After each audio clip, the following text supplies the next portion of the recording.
salvageable? If the answer is yes, then the work that you do is necessary. Is public safety critical? Yeah, absolutely. Then the work that you do is necessary. Are people created in Christ's image? Absolutely. Then it is absolutely necessary, the work that you do. It is so awesome for me to be here today. I have been married for 24 years, so I know before I start speaking, I want to make sure to introduce my wife, Nicole Clark, who is here. Thank you, Nicole, for joining me. I have the opportunity to go around the state. Texas is a large state, but the opportunity to hang out for a weekend with my wife and also come speak to you is an extra blessing for me. So, appreciate that. And I do want to say before we begin that I'd like to briefly honor the saint who's this name tag, Saint Kolbe. So, even in the darkness of Auschwitz, he brought hope, dignity, and sacrificial love to all of those that were around him. And his life reminds us that no place is too dark for grace. No place is too dark for grace. And that's exactly what Kolbe Ministry does. And they continue that today. They're bringing Christ's hope behind the walls. And so let me begin just by saying thank you for the work that you do. As I said, it's necessary. It's impactful. It changes men and women's lives. And by changing their lives, you're changing the community's lives. Because you know they go back into the community. Most men will not spend their entire life behind bars. Most men will get out and go back home. Sometimes they're going to be your neighbor. They're going to be next to you as you're shopping at Walmart. And so we want those men and those women to be productive individuals. I will tell you that sometimes individuals who are serving time feel forgotten. That is very difficult. If you can imagine being sentenced to a long sentence, being separated from the rest of the world, and feeling as though you have no purpose, and that you've been forgotten. I will tell you that those men are the men that are dangerous. Those are the ones that are difficult for us. And so, also from a practical standpoint, I'd like to say that it's important for TDCJ staff. If we're concerned about making sure that our staff are safe, then we have to ensure that those men are not forgotten, and that they have purpose, and that they have meaning.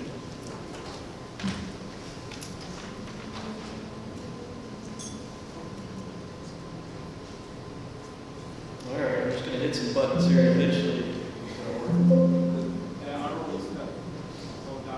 Down? Okay. Alright, how about you just do the clicker for me? Don't worry about this.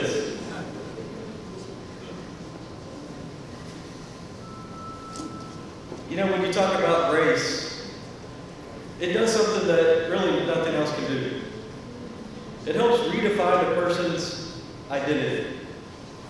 The other day I was in a prison and one of the inmates shared with me that for the first time at a Kolbe retreat, he had the sense that people weren't afraid of him. That people were there just to engage. And that there wasn't some secondary reason that the person was engaging that individual.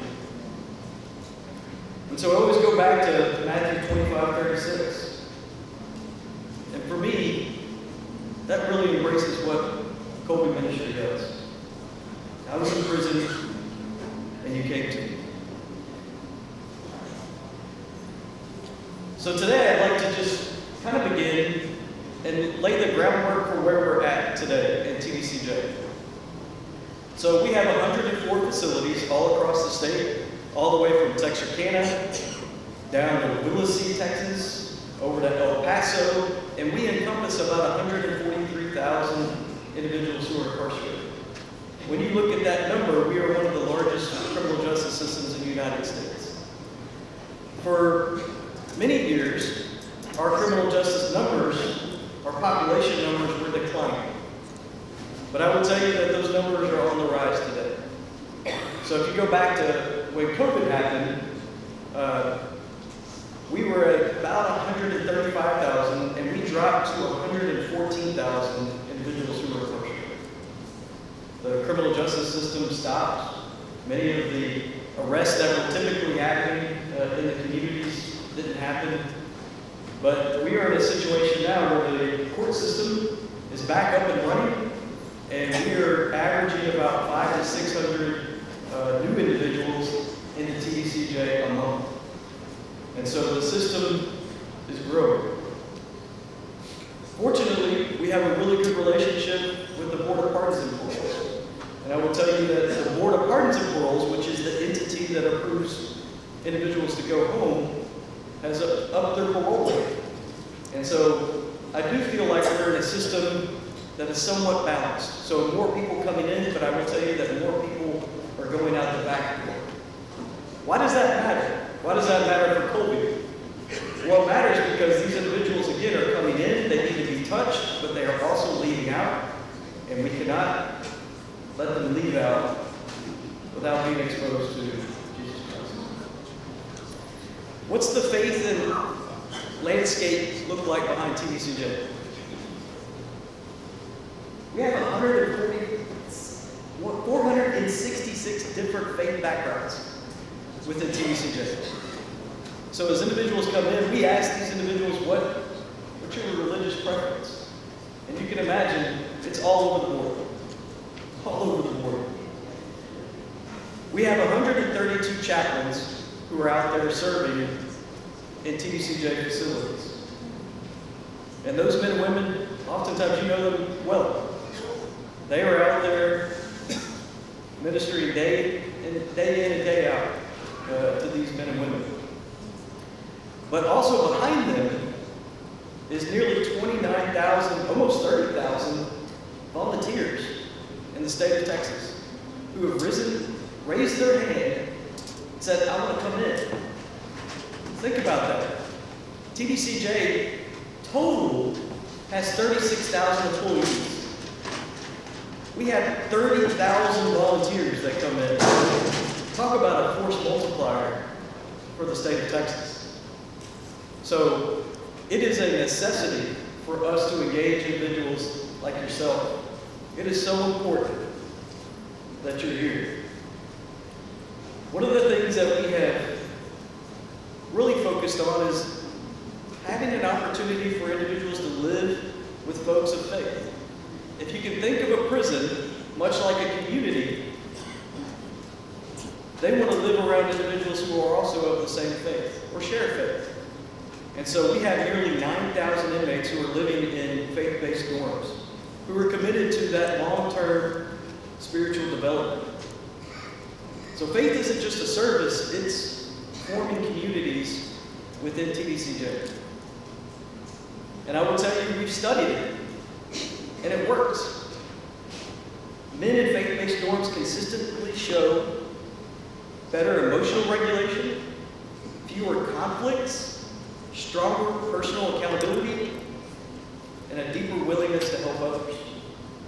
So these are not just small shifts, they change an entire unit's culture when people come together and start living together.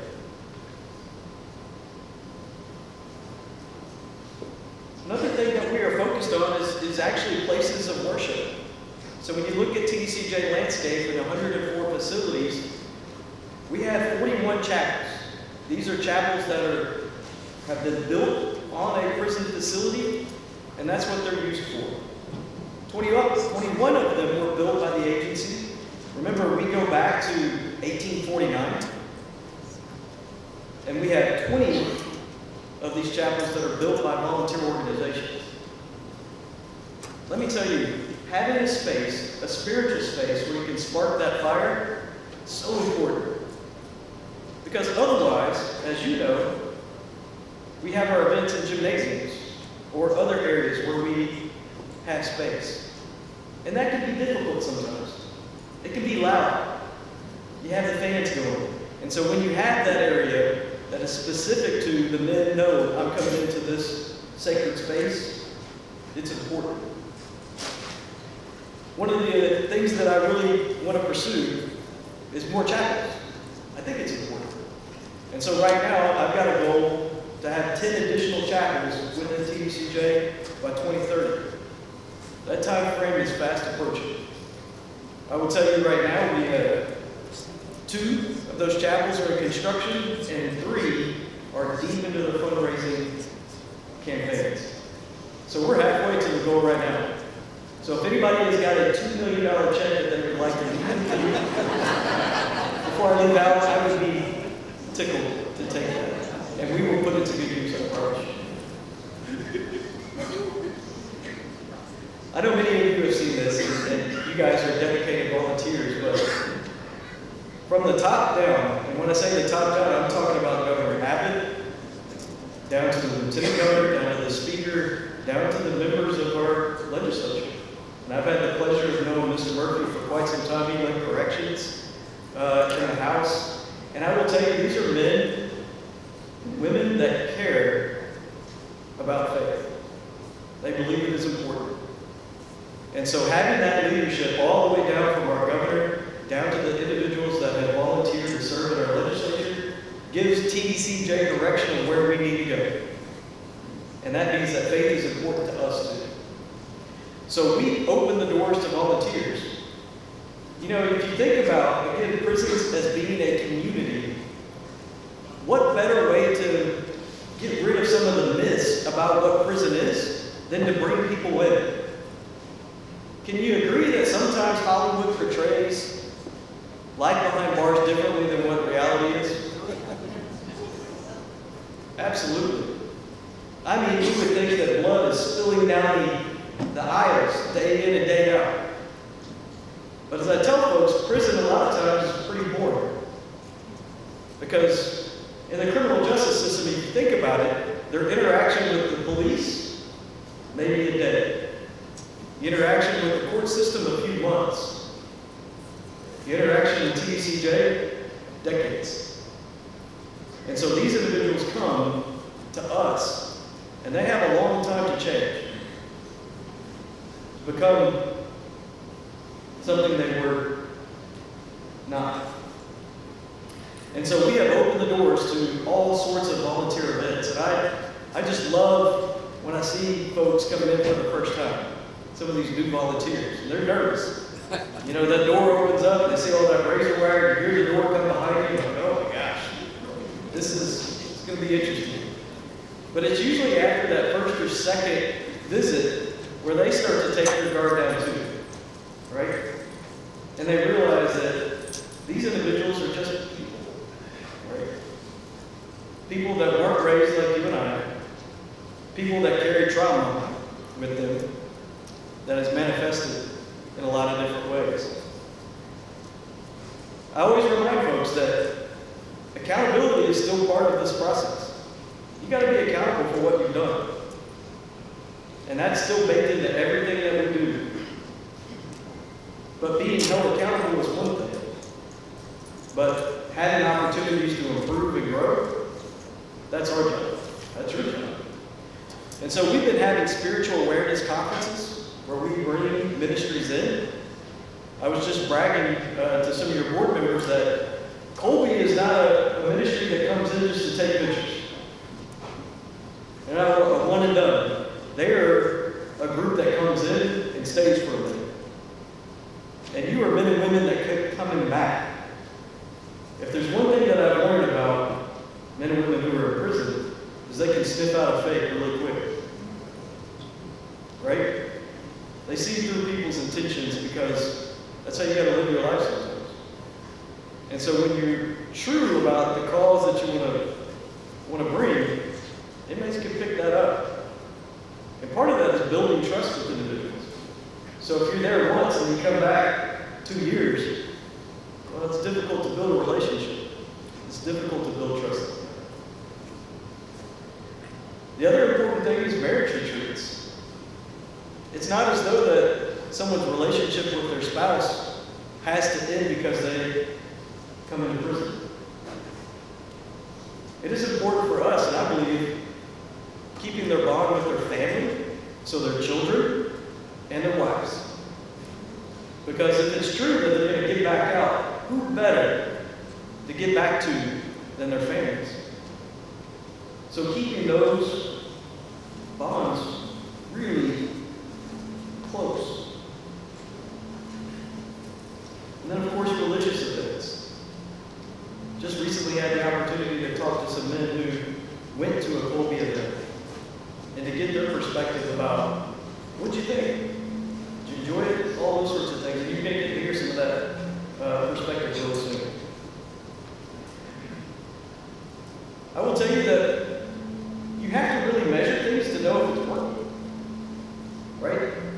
Sometimes you can say, it's a great ministry. You know, it's one of those that my gut tells me it's working. But when you got to answer to people, answer to the legislature, you should probably bring back some data. And so we were actually able to look at the data from one prison facility, just one, the Briscoe unit in Dilley, Texas. Anybody been there? Yep, got a few. And so what we did is we studied those who attended Kolbe events from 2021, and then we followed them for 3 years after their release. And the individuals that went to those Kolbe events and that were involved in those Kolbe events, their rearrest rate was 26%, as opposed to 47% for everyone else. It's almost half for someone that's been involved in Kolbe. The reincarceration rate is 10% versus almost 17%.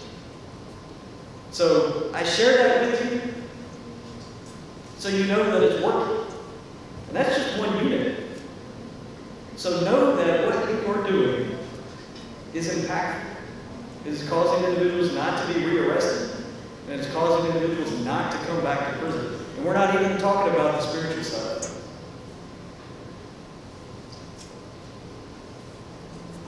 I want y'all to hear a little bit from the men who are recently at this event. The retreat meant to me was an affirmation of the gospel message. As an inmate experience, they spoken word, but we don't get to experience faith in action, and that's what Kolbe does. The Kolbe Retreat Ministry is an opportunity for inmates to come to an event and experience God's love. It opened my mind, opened my heart, it opened my spirit, and made me crave for something I want to learn more about. And after that, I wanted to learn more about Catholicism and became Catholic. So beautiful these gentlemen take the time to care for people in prison, worship God with us, explain Christianity. I didn't want to talk to nobody, didn't want to, that was kind of, in that first year, a whole bunch of hugs and stuff, oh man, it's so weird. But at the end of the day, I enjoy the hugs, it's pretty cool. I think you're hungry for God, faith and zeal, but sometimes the faith is dormant, you get stuck in a room. And yeah, we were on fire, really intense on fire faith. I'm going on 12 years in prison, and from the time that I had no belief system to, of course, there's God, but is He going to care about me? And that's where when my third day in the Kolbe retreat was like, now I had a little bit more understanding of who God is to me, what He is to me, and what He's done. I'm more at peace now. It changed me dramatically. I had my gang, I was once a gang affiliated person. I'm no longer there to the graduate. I'm educating myself. I'm almost graduating from my associate's degree. So it just gave me the desire to do better for myself, that there is something greater in myself that I need to hold myself accountable to those types of actions.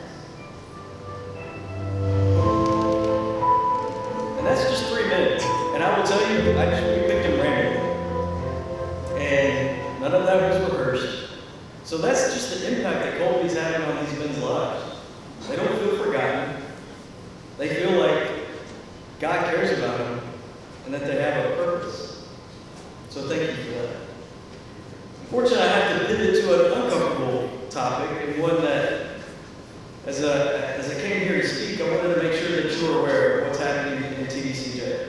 And I will tell you that this is not unique to Texas. This is happening all across the country. And it's a scourge of drugs. You know, when you think about prison, and the hope is that these men and women come behind the bars and it's an opportunity for them to be clean and sober. But I will tell you that there are criminal organizations and elements out there that continue to prey on them. And it's not as though their addiction stopped whenever they were sentenced to prison, right? And so TDCJ is facing significant issues when it comes to contraband making its way into correctional facilities. This is not new, but the scale is new. And the level of coordination behind it is new. In 2025, you'll see we had 129 overdose deaths. I would say that number's been updated to 135 as we get autopsies back. Roll that back to 2018, we had 5. That is a significant increase. And these are just the individuals that have passed away. We are utilizing Narcan every day across our facilities. 1 out of 5 deaths last year were linked to drugs and overdose deaths. And many times, beyond just deaths that you're seeing at the facility, we're seeing it on inmate violence, and contraband is at the center of that. Last year we had a 340% increase in homicides inside TDCJ over the same period. These are concerning trends for us. And I will tell you, it gives us clarity, though, on where we need to focus our energy. And that's limiting the flow of illegal narcotics into TDCJ. I've dedicated my career to making people better. And I can't do that if they are abusing illegal drugs. And so we are on a full-out war against these criminal organizations. And I will tell you, we are leveraging every bit of law enforcement power that's out there, volunteer help, and any help that we can get. I'd like to tell you a little bit about how it's coming in. We know some of it's coming through visitors. So we have upped our game when it comes to searching individuals, particularly at our maximum security facilities. I think many of you have seen the new wave millimeter machines that are at the front. Those look similar to the airport. We also have x-ray machines that inmates are walking through inside the facility. We also recognize that unfortunately we have complicit staff that brings it in. They are a focus for us too. And we will arrest them, and they will be wearing white if they bring it in. We also know that it's coming through books and mail. And I'm going to spend a little bit more time on that in just a minute. People have gotten so bold that they will drive up to facilities and throw it over the fence. And now a new thing is utilizing drones to drop it in. It's like whack-a-mole. We know that we will stop in one area and they will try to find another area. But it's incumbent upon me to save people's lives. So I'm going to do everything I can to save somebody's life. When it comes to books, even religious organizations are being targeted. I will tell you that, and I hate to say this, that desecrating the Bible by soaking the pages in drugs is a common occurrence. Very common. And these guys don't care. These criminal organizations don't care. They just want to make a buck. They don't care what happens to the individual that smokes that Bible page.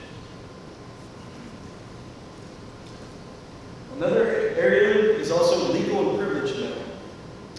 So individuals can get mail from their attorneys. There's a physical mail that comes in. They are trying to utilize that, and so I'm working very hard, and I will in 2026 find a solution for legal mail. We have been reluctant in the past to touch it because Potentially, you look at some issues that come up with, attorney-client privilege, but we are going to focus on that. And another big area is religious material that is coming through our mailrooms, that is being sent in. And I will tell you that they are frequently finding organizations that they can copy their material. We've seen it with churches here in San Antonio. We've seen it with groups like Kolbe, where they will take your emblem or anything that looks like yours and try to make an exact copy of what drugs in it. It's very sad.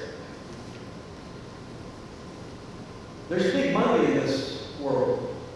So if you go back and look at 2025, we had about 385 books that tested positive for illegal substances. Those are just the ones that we tested.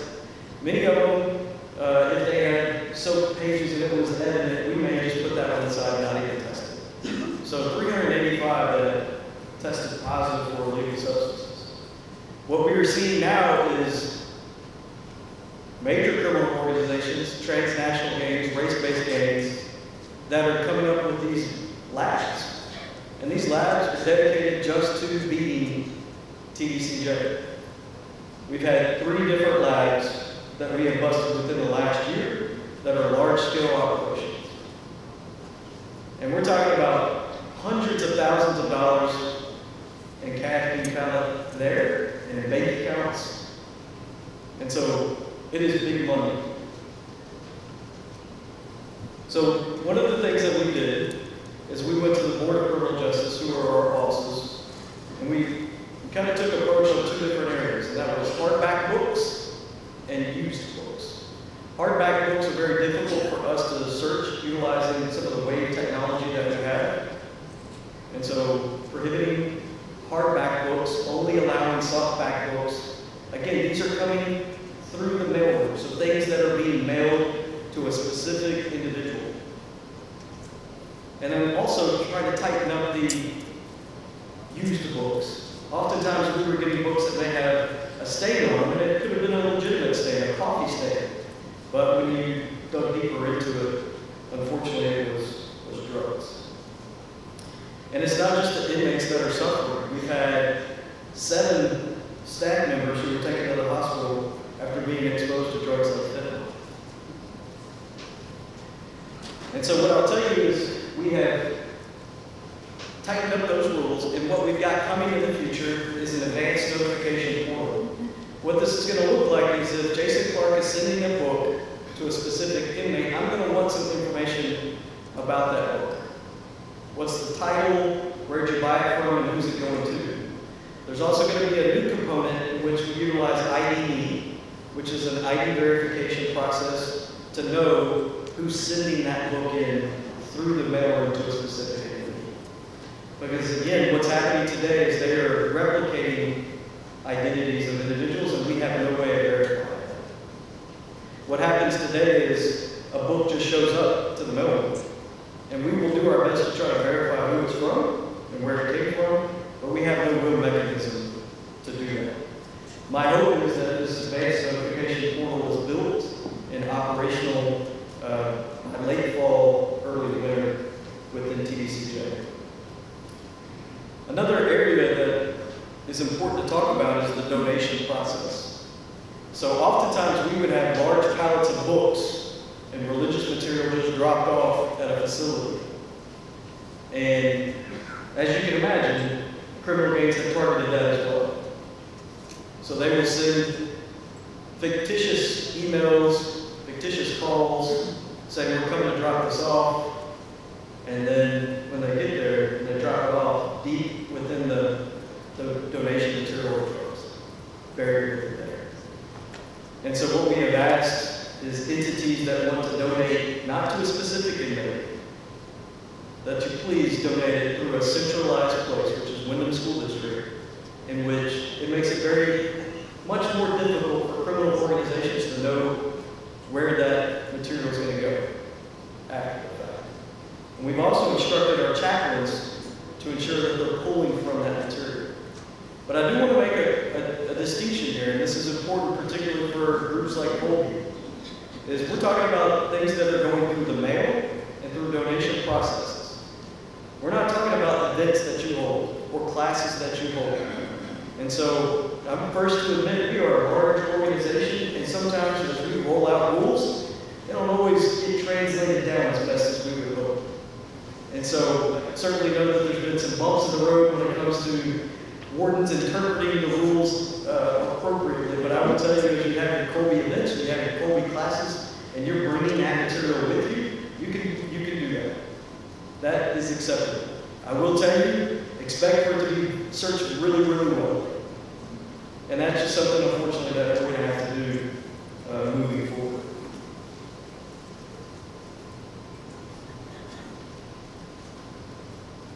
I think we've already kind of talking about this, so I'm going to skip to the next one.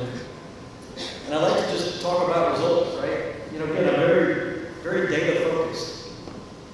So, has it made a difference, the new rules? So if you look when the rules started in April, if you go backwards, the previous quarter, from January until March of this year, unfortunately we had 47 overdose deaths. Fast forward to April, to June, we've had 21. So we had a 55% reduction in inmate deaths by implementing just a few things. So unfortunately, it feels a little draconian that we have to take these extra steps. But I will tell you, this is real lives that are being impacted. Real men and women that are dying because of these criminal organizations. And so for us to jump through a little bit of hoops for someone to stay alive, it's worth it for me. It's my job to keep them alive. I will tell you that we cannot do this on just rules alone. We got to address the addiction issue. And so that is part of what I'm going to do as well, is really focus on what are some of those underlying things that are driving you to use drugs. Part of that, I think, is idleness. If you're sitting around and don't have much to do, you can start to think about maybe slipping back into those old habits. The other piece of that is offering treatment. A lot of times our treatment today is built towards the back end of your incarceration. It's not as though you quit being an addict when you came into TDCJ. And so what I'm trying to do is bake in additional help early in their incarceration, the middle part of their incarceration. And I hope that you have seen this on some of the units that you have been going to. It's leveraging the men and women who have changed their lives for the better. We have got to use the peers inside TDCJ to be a force multiplier. And so you will see life coaches. You're going to see field ministers. You're going to see all sorts of folks who have changed their lives, and now they are giving back to their community, their prison community. And so you'll see them out working. That's the only way that we're going to get there. The other piece is bringing in groups like yourself to talk to these men and women about why that's not good to go down that road. We're also having Stop the Drug rallies. It is so important for individuals who are incarcerated to see somebody come back who was once wearing one. And we are doing these all across the state. It gives them hope. If you can imagine being someone who's locked up for 20, 30 years, there's some concern about what the next step is going to look like for you. And so when you have someone that is coming back in who is out and has done well, oh my gosh, that is so important. I know most of you are volunteers already, but I will tell you that your consistency is your greatest sermon. Just showing up says, guys have given up on it. Neither have we. Your compassion is your ministry. You don't have to be perfect. We're not perfect. But you do need to be present. And so thank you for being present. If you're interested in becoming a volunteer, I got the information up on the screen, but also come see me. Come talk to me. to sign you up if there's somebody that's on the fence. And please know that your witness is planting seeds. It's seeds that you may not see in the near time, but I see the fruit. It's in the numbers. I've shown you the numbers. It's in the stories that I hear. And it's in the freedom of finding parole long before parole actually comes. Kolbe's not just a ministry. It's a movement of mercy. So thank you for stepping in and harvesting those seeds. I appreciate all that you do so much.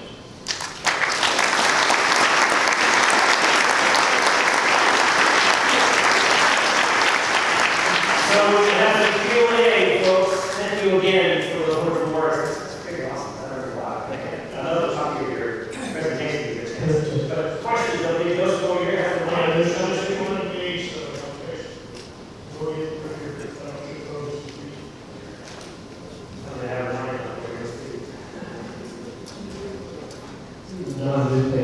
Oh my. It's not like the criminal organization, this is big money involved. Where did all this money come from? I mean, these guys throw out, they're not making a regular living in prison. I will tell you that the money that they are making comes from family and friends. And I will tell you that just because you're incarcerated doesn't mean that your criminal affiliation sometimes is. So we see gangs who are still feeding that addiction inside the prison that's still affiliated. Cash App is a big one, very difficult to trace. Unfortunately, family members and friends will still contribute to that addiction. And so we have really stepped in to try to circumvent some of those electronic means from going back and forth. It's no secret that we listen to the phone calls, we read the mail, and that's why we have made some gains when it comes to getting these criminal organizations and arresting the individuals. I don't know if any of you follow our Facebook or social media, but we're quick to put that out. And I will tell you that we are continuing to work with federal agencies as well, because these are folks that are organized. And when there's money to be had, they're organized and they're going to keep coming back. So my hope is to cut their legs out from underneath and put them behind bars. Mr. Clark, Deacon Roger from Diocese of Corpus Christi. Been doing this ministry since 2002, going on 25 years now. I want to take this opportunity to ask a question, but before I ask the question, I want these two gentlemen who are my Kolbe brothers that help me do ministry. Would you guys please stand up and show your name? I want you to see their Kolbe shirts. The number on their shirts is a very significant number because it's the number of years that they served in white. And they come back and help me give me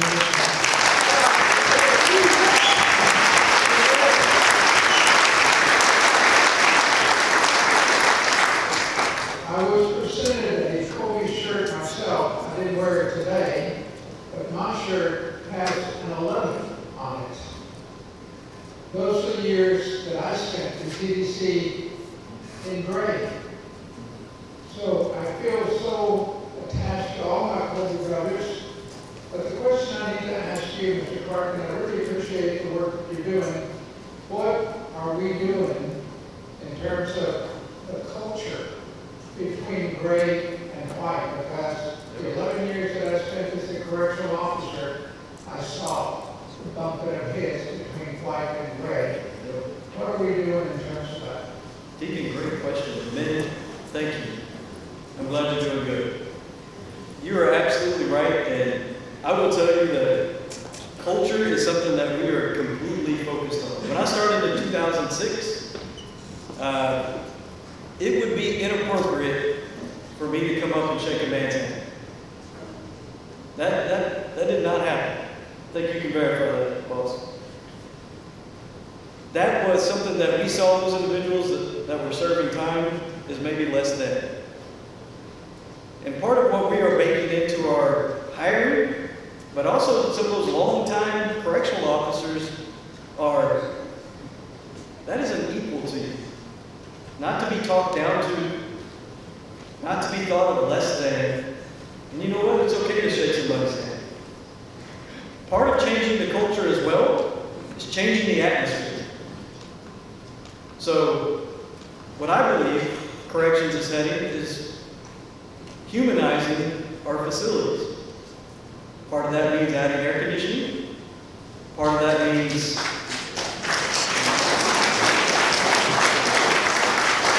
and thank you to the legislature for continuing that.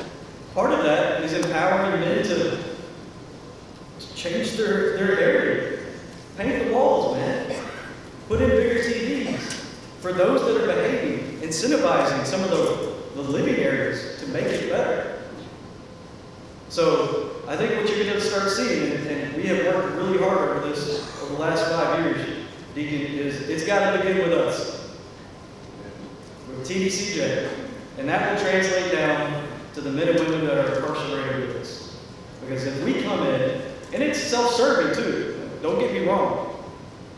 Who wants to work in a negative environment where you've got this back and forth negative tension? Would you prefer to come into a situation where there's less negativity, more positivity, where you want to see people get better? It is.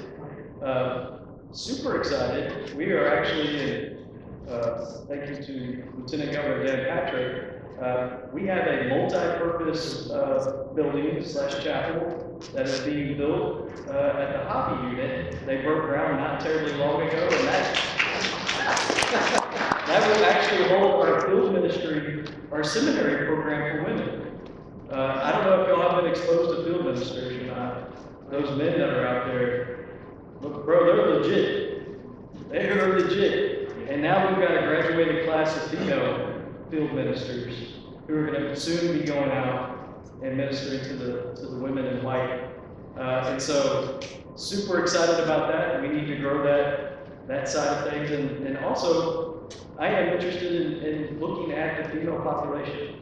I don't know if any of y'all spend any time at the O'Daniel unit, but you'll notice some of the women there are wearing different uniforms. And we are piloting, what does that look like for the women? Because what those uniforms look like today is what I built for a man. And I put it on a woman. And they are obviously physically built a little bit different. And so we spent a significant amount of time digging into what are we doing for our female population when it comes to just some basic things. And so excited about one, the chapel, but also a lot of effort that we'll make in there. Yes, sir. The renewal process for volunteers is required every 2 years. We've heard that there's a late time now, and if you do the renewal at the 2-year mark, that it may be several months before the renewal is approved. Can you comment on the lifetime between taking the test online or doing a course at the unit versus when your approval for approved volunteers goes into effect? Yeah, I'd love to talk to you maybe offline and find out more about the challenges that you're seeing. I didn't know that there's a backlog, but that does tell me one thing, that potentially maybe we're getting some way more volunteers that are coming in. So that could be a good thing, but I'd love to chat with you maybe outside and I can learn more about the struggles that you're facing. Excellent. We done? There you go. One more. You mentioned a lot of things going into the mail, but I was under the impression that everything went through a processing center in Dallas, and if you order books for an inmate, they have to go through a legitimate organization like Amazon. So let me explain that a little bit. So general correspondence, so if your mom or dad or someone that's writing a letter, that does go through a scanning center in Dallas, Texas. And that's scanned and gets to the individual's tablet. If you are a religious organization, there is within government code statute that allows for the physical document to come. So we have not reeled that back because government code specifically carved that out for religious and volunteer material. That is something that I think we need to look at as we move into the legislative session. Is much of that material, I think, can be going to the scanning center. I will also encourage you to look at Adobe. I don't know if you guys have had much opportunity to look at that on the tablet, but that is a place where many of our men are going to get religious material, and it is much, much cheaper to send through Adobe, and I'd be happy to share their contact information, and then it's not ending up in someone's cell or going through all of that different scrutiny. When it comes to books, I will tell you that is true. So, volunteer and religious organizations, again, have a carve-out specific in government code that says they can send them in. But let's say you're a family member and you want to send it through Amazon. I can tell you what's happening is that book is being treated at a drug lab, and then they are replicating an Amazon box, and they are replicating an Amazon sticker, and it is very difficult for us to confirm that that came from an Amazon facility. And that is happening for every publisher and major book supplier out there. And so just really the level of technology that is coming into it has been significant. Okay, lots and lots of programs, and thank you for being here. I really love it. I love the statistics. That was a very, very interesting statistics there, guys. Yeah, the question is that whenever someone's coming into TDCJ and they are going through the diagnostics phase, is the only way to diagnose them as drug addicted or alcoholic by they only do that through the charge, or are they actually taking tests? Because when I went through, there was no that I recall any kind of a questionnaire that might be that sucker for ADD or drug addiction. Thank you. Yeah, good question. And short answer is yes. So as you go through, and these guys have been around a minute, and it sounds like you came in long ago. But I will tell you something that we have started instituting is doing a drug assessment early on. And we call it the T codes, Texas Christian University Drug Index. But it gives you, outside of your charge, do you have a drug addiction issue? And so that's kind of the first sign that potentially you do. Because look at many of the charges that individuals come in, it doesn't scream drug charge, theft, burglary, aggravated assault, but if you start peeling back the layers, and it does relate back to addiction. And so for us, understanding who needs drug treatment early on is really important. And so we have that first initial screening when that individual comes in. Short for T-CUDS is what we call it. And then as you get closer to needing programming, we have the Addiction Severity Index test. And that one's a much deeper test that takes some time to go through. And that really starts to lay out for us what sort of drug treatment you may need. I want to end with this real quick because drug treatment is important, and because we are so spread out geography-wise, there's a couple of things that we're looking at. How can we leverage the tablets to begin that drug treatment process? These men have it in their hands right now, right? So how can I start the program right there? And then, do we have the opportunity to do some of this virtually? So at the Polinsky unit in Livingston, where we've started that, where we've got a counselor that's based in Huntsville, and she is touching 5, 6 different units doing drug treatment, but she's doing it remotely via camera. And so try to leveraging some efficiencies that we may be able to find in the drug treatment program. Jason, thank you very much. Folks, real quick, I know there are a lot of other questions out here that have gone on. He's got his email address out on TDCJ's website. If you got a question, please get with him through his email account. I'm sure I don't need to upload up to the mailbox. No, but if you got something that you think you can answer, his email address is out there. Shoot him a quick email. Thank you, Jason, for being here. Thanks.